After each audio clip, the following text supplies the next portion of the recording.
కామోద్రేకంతో ఉన్న దశరథుని చూసి కైకేయి ఇకపై ఆలస్యం చెయ్యరాదనుకుంది.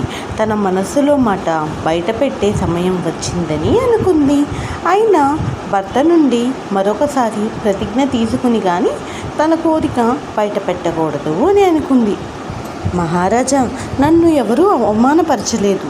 నాకు ఒక కోరిక కలిగింది. ఆ కోరికను మీరు నెరవేరుస్తానని ప్రతిజ్ఞ చేస్తేనే నా కోరిక ఏంటో చెప్పగలను, లేకుంటే వృధాయే కదా అని కైకేయి మహారాజుతో ఉంది. దశరథుడు నవ్వుతూ ఆమె చేతిని తన చేతిలోకి తీసుకుంటూ, ప్రియురాలా, నాకు ఈ ప్రపంచంలో నువ్వు రాముడు తప్ప మరెవ్వరూ అంతటి ప్రియమైన వారు కారని నీకు తెలియదా? నా పంచప్రాణాలు రాముడే అని నీకు తెలుసు కదా.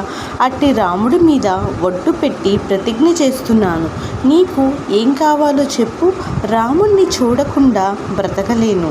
అటువంటి రాముడి మీద ఒట్టు పెట్టి చెబుతున్నాను. నేనింతవరకు సంపాదించిన పుణ్యం మీద ఒట్టు పెట్టి చెబుతున్నాను. నీ కోరిక చెల్లిస్తాను, నన్ను నమ్ము అని అన్నాడు.